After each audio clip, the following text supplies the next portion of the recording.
오늘은 우리가 예레미야 18장 말씀으로 함께 은혜를 나누고자 합니다.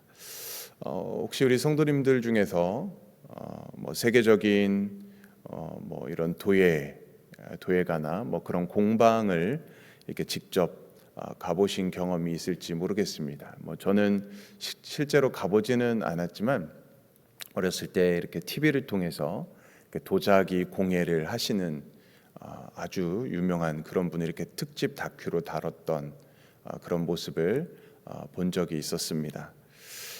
그런데 한 가지 흥미로운 장면을 목격하게 되었습니다.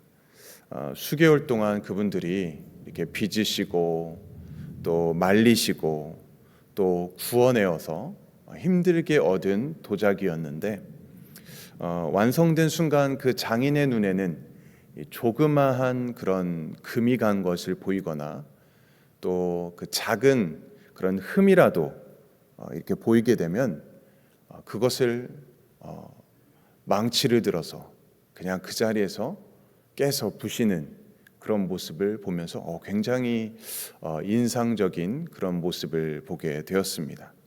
그러니까 그런 도자기라 할지라도 장인은 망설임 없이 그것을 깨 부셨던 것이죠. 제 생각에는 저 정도면은 차라리 저를 주면 집에 잘 모셔놓고 잘 쓸 수 있을 것 같은데 너무 아깝다, 안타깝다 이런 생각을 했는데 도자기 장인에게는 어떻게 보면은 타협할 수 없는 그들만의 그런 절대적인 기준이 있는 것이죠. 그들이 또한 그것을 만드는 뭔가 그런 주권을 갖고 있는 또 그런 모습을 이렇게 생각해 보게 되었습니다. 뭔가 정말 그런 작품을 만든 것에 대해서 그렇게 하는 모습이 인상적이었습니다. 그런데 오늘 우리가 읽은 이 예레미야 말씀을 보니까 하나님의 모습은 이 세상의 그런 도자기 장인과는 조금 다른 모습을 오늘 우리에게 보여주고 있습니다. 하나님은 흠이 생겼다라고 해서 그 진흙을 그냥 냅다 버리거나 또 깨뜨려 없애버리시는 분이 아니시다라는 것을 우리에게 말씀해주고 있다는 것이죠. 그러니까 하나님께서는 부서진 그 진흙을 다시 모아서 다시 물을 부어서 당신의 손길로 짓눌러서 다시 반죽하시고 또 회전판, 농로라고 하는데 그 농로 위에 다시 올려서 당신이 원하시는 그런 아름다운 그런 새 그릇으로 빚어가신다라는 그런 말씀을 우리에게 전해주고 있는 것이죠.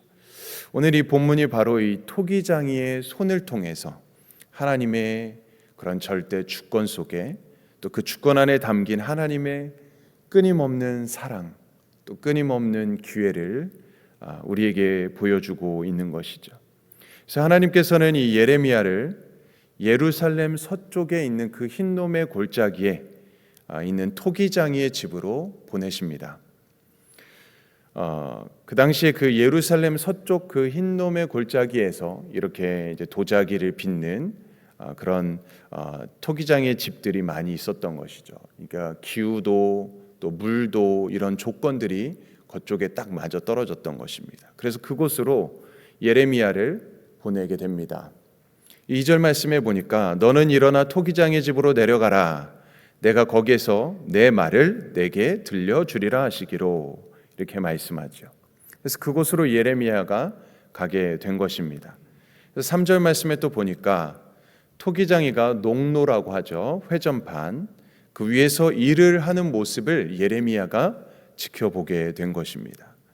4절 말씀에도 보면 토기장이가 그릇을 만들다가 손 안에서 진흙이 터집니다. 그리고 또 모양이 헝클어지기도 합니다. 그러자 토기장이는 그 진흙을 버리지 않습니다. 다시 조물조물 이렇게 거리면서 자기가 만들고자 했던 다른 새 그릇으로 또 빚어내는 모습을 예레미야가 보게 되는 것이죠. 그러면서 6절 말씀 하반절에 보니까 하나님께서 이렇게 선포하십니다. 이스라엘 족속아 진흙이 토기장의 손에 있음같이 너희가 내 손에 있느니라. 그러니까 이스라엘 족속들에게 하시는 말씀이죠. 그러니까 진흙이 토기장의 손에 있는 것 같이 너희는 내 손 안에 있는 자들이다라는 것을 말씀해 주는 것입니다. 진흙에 불과한 이스라엘 백성들, 하나님의 손 안에 있을 때 아름다운 은혜의 그릇으로 빚어져야 했던 것입니다. 하나님의 손 안에 있다라는 것입니다. 그러나 우리가 지금까지 예레미야서를 통해서 보았을 때 이 유다 백성들의 모습은 어떠했습니까? 그들은 온갖 죄악 또 온갖 우상 숭배를 하고 하나님을 떠난 그 완악함으로 인해서 마치 터진 그릇이 되고 말았다라는 것을 이야기해주고 있었습니다. 주권자이신 하나님께서 그들을 언제든 심판해서 버리실 그런 권한이 있으셨던 것입니다. 그러나 하나님의 주권은 단순히 파괴하는 권한이 아니라 그들을 회개하는 자를 다시 빚어서 만들어 가시는 은혜의 권한이 있으시다라는 것입니다. 사랑하는 성도님들, 우리의 삶도 때로는 터지고 또 깨어졌을지라도 우리가 토기장이신 그 하나님의 손 안에만 있다면 우리의 인생은 결코 끝난 인생이 아니다라는 것입니다. 다시 아름다운 그릇으로 빚어내시는 그 하나님의 은혜가 우리가 하나님 손 안에 있을 때 그 은혜를 누릴 수 있다라는 것이죠. 그래서 7절 말씀에 보면 하나님은 이 절대 주권으로 이스라엘뿐만 아니라 만국을 대하고 계심을 보여주십니다. 그래서 8절 말씀을 다시 한번 보게 되면 이렇게 기록됩니다. 만일 내가 말한 그 민족이 그의 악에서 돌이키면 내가 그에게 내리기로 생각하였던 재앙에 대하여 뜻을 돌이키겠다. 아무리 하나님이 재앙을 내리시기로 계획했을지라도 만약 그 민족이 돌이켜 회개하면 하나님은 뜻을 돌이켜서 그들에게 다시 복을 주시겠다라는 것입니다. 지난번에도 이야기했듯이 누구나 죄를 지을 수가 있을 것입니다. 실수할 수 있겠지요. 그러나 문제는 무엇이었습니까? 그 자리에서 회개하지 않는 것이 문제였다라는 것입니다. 회개하면 하나님 앞에 돌아오면 하나님은 다시 뜻을 돌이켜서 복을 주시겠다는 것입니다. 그런데 반대로 아무리 복을 주기로 약속했을지라도 악을 행하고 돌이키지 않으면 결국에는 심판과 멸망이 임할 것이다 라는 것이죠. 그래서 10절에서는 이렇게 기록됩니다. 10절 말씀, 만일 그들이 나 보기에 악한 것을 행하여 내 목소리를 청종하지 아니하면 내가 그에게 유익하게 하리라고 한 복에 대하여 뜻을 돌이키리라. 우리는 성경을 통해서 이러한 원리들을 똑똑히 바라보았습니다. 북이스라엘 역사상 가장 악했던 왕이 누구죠? 아합 왕일 것입니다. 근데 아합 왕도 물론 좋지는 않았지만 그러나 그도 회개하고 스스로 하나님 앞에 겸비했을 때가 있었습니다. 그때 하나님께서 그 아합 왕의 기도를 들어주시고 하나님은 그 심판을 유예했었던 그런 기록이 있었던 것이죠. 또 우리가 잘 아는 것처럼 시내산에서 금송아지를 만들어 범죄했던 이스라엘도 모세의 중보기도와 회개를 통해서 멸망을 면했던 적이 있었습니다.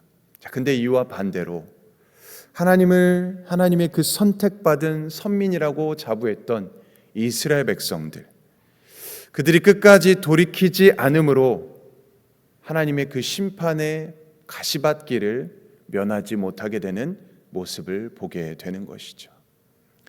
그래서 11절 하반절에서 하나님은 그들에게 선포하십니다. 부르짖으십니다. 너희는 각기 악한 길에서 돌이키며 너희의 길과 행위를 아름답게 하라라고 말씀하십니다. 그러니까 하나님께서 선포하시는 이 재앙과 이 심판의 메시지는 우리를 망하게 하려는 그런 형벌이 아니다라는 것을 말씀하시는 것입니다. 제발 내게로 돌아오라. 제발 내게로 돌이키라. 하나님의 그 간절한 사랑의 울부짖음이 있으신 것이죠. 토기장이가 진흙을 다시 반죽하는 이유는 그것을 버리기 위함이 아니다. 더 아름다운 그릇으로 다시 세우기 위함이다. 그것을 우리에게 말씀해주고 있는 것입니다. 자, 그러나 하나님의 이 간절한 은혜의 부르심 앞에 안타깝게도 이 유다 백성들은 어처구니 없는 반응을 보여주고 있지요.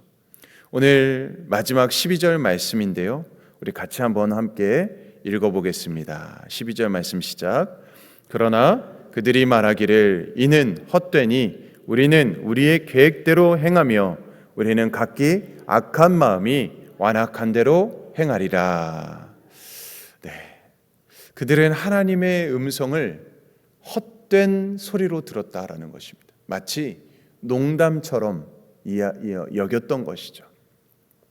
마치 소돔과 고모라의 멸망을 경고했을 때 농담처럼 여겼던 그 롯의 사위들처럼 하나님의 말씀을 한 귀로 듣고 한 귀로 그냥 흘려버린 것이죠.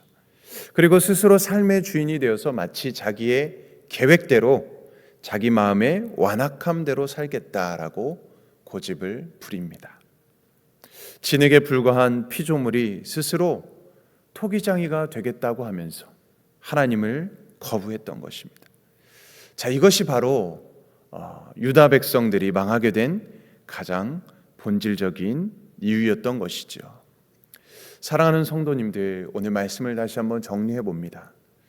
그렇다면 오늘 우리는 누구의 손에 들려 있는가? 우리도 한낱 땅의 티끌과 진흙에 불과한 그런 존재들이죠. 아무리 스스로 멋진 인생을 계획하고 또한 고집을 부려도 하나님을 떠난 진흙은 금세 말라버리고 비틀어지고 부서질 뿐이다라는 것입니다. 내가 내 인생의 주인인 양 행동하는 그 어리석음을 내려놓아야 한다라는 것이죠. 지금 혹시 우리의 삶이 터지고 헝클어져 있지는 않은지, 우리의 인격과 삶의 그릇이 끼어져 낙심하고 있지는 않은지 한번 돌아봐야 하는 것이죠. 우리가 오늘 말씀을 통해 기억할 것은 진흙의 소망은 진흙의 그 자체의 강함에 있는 것이 아니라 그 진흙이 누구의 손에 들려 있는가에 달려 있다라는 것을 보여주고 있습니다.